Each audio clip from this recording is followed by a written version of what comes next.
Thank you. When the microphone comes your way, please state your name, affiliation, and to whom you're addressing your question. Mark. Mark Kirkman, Interspace News. Two parts, actually. First off, how far out of limits were you? I mean, is this significant wing or just a smidge over the LCC? And secondly, are you thinking that this might be a cycle issue? Because didn't you have repetitive mates on the 119 GUCP as well as this one with the roll around? Yeah, the leak signature was out of spec, way out of spec.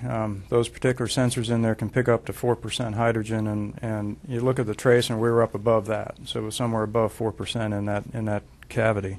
So a significant leak, I will call it. And then the issue of mating and remating, mating, demating, and remating may have something to do with it. Just don't know yet. We'll go study that in detail when we take the pieces apart and see if there's any evidence that may be a contributor to the problem. Just don't know yet. But again, we'll get the thing apart and go look for root cause. Hopefully we find it this time. We'll press on. Hi, Mike Schneider, Associated Press. If you can launch as early as later in the week, I guess Thursday or Friday, will you try 3 in a row? And then also if you could tell me how late does the window last into July? Let's see. As far as launch attempts right now, if the team is ready to go on the 17th, we do not have the range that day. So I would have to negotiate with the Atlas and the LRO, L-Cross mission, to get out of the way so that we could have the range.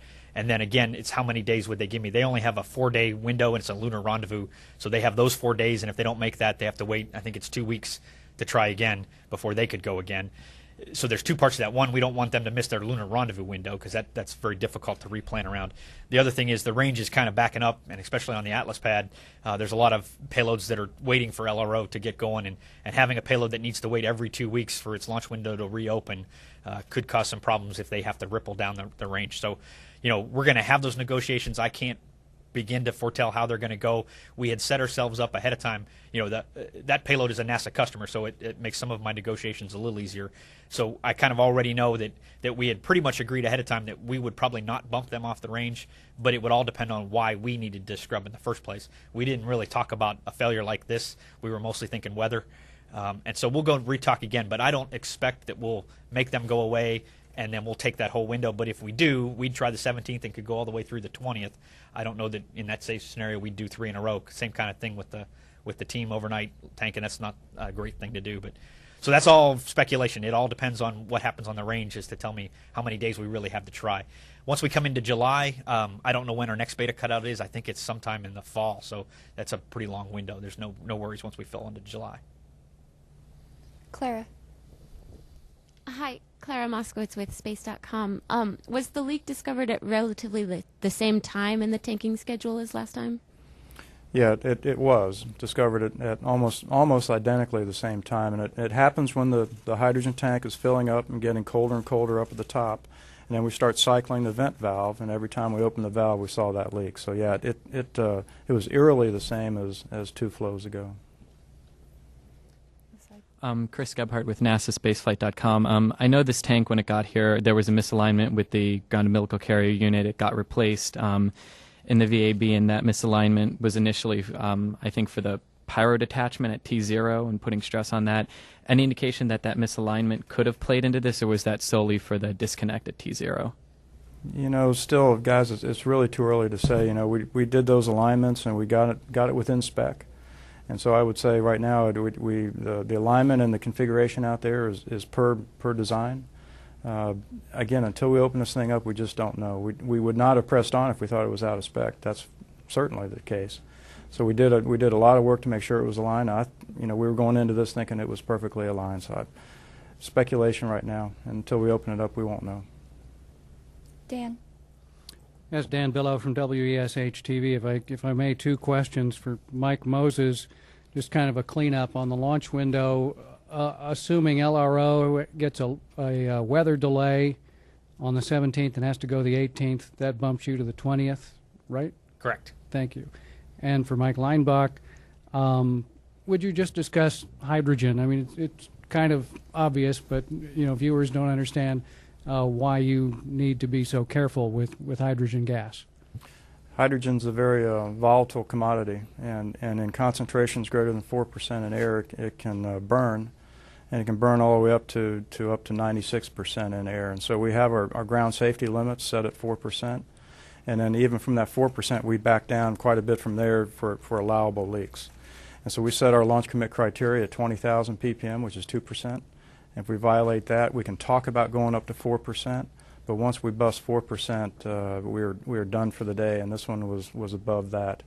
It's a very volatile commodity. We don't like venting to atmosphere, obviously. That's why we try to capture all hydrogen gas and then vent it up the flare stack and burn it off. This was all contained within that system. But again, we had a situation where we were leaking inside this cavity, even though we were taking that away from the ship. It was leaking to the point where we weren't sure about the condition of that disconnect, and so we wouldn't have wanted to go through flight and disconnect with the possible hydrogen gas at that disconnect. So it's a commodity you just don't mess with. We are very, very sensitive to hydrogen on the ground, and to make sure that thing's sealed properly at liftoff, so we weren't venting overboard and maybe run into a situation where we didn't have enough hydrogen in the tank going uphill. So this was way beyond the point where we even wanted to talk about continuing. It was just very, very similar to 2 flows ago. We just were not comfortable at all with pressing on the way we were. Hi guys, Bill Harwood with CBS News. 2 quick ones for either Mike, I guess, or both Mikes. First of all, who makes the decision? Who has to make the decision on whether or not shuttle can bump LRO? Is that Chris Scalise, or is it somebody else that makes that decision? The second question, I'm confused on the timing of the windows. If LRO went on the 17th, because of the way the shuttle launch time backs up, I was under the impression you couldn't make the 19th because the range couldn't turn around in time, and that the 20th would be your only day if they went on the 17th. So I'm just trying to make sure I understand if the 19th really is an option. Thanks.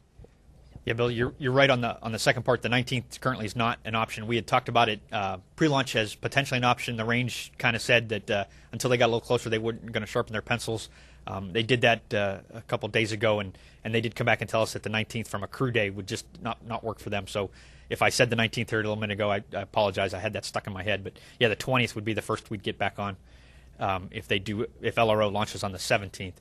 And then as far as the decision, that's a NASA agency decision. You know, it goes up through the chain of command. But ultimately, with Chris Scalise as the acting administrator, I'm sure he'd be weighing in on that if he needed to. You know, again, there's a lot of factors at play with the shuttle schedule, the station manifest, the lunar window. A lot's going to play. They still have a few days of launch processing to do on their own side to see where they're at in their count. So nothing's a foregone decision, and we're going to keep that open, and we'll just probably both proceed as planned until we get to the point where we absolutely have to make a decision as to who's going first. Do I have any further questions? Okay. That will conclude the STS-127 launch postponement briefing. For more information or updates, please visit www.nasa.gov/shuttle. Thank you.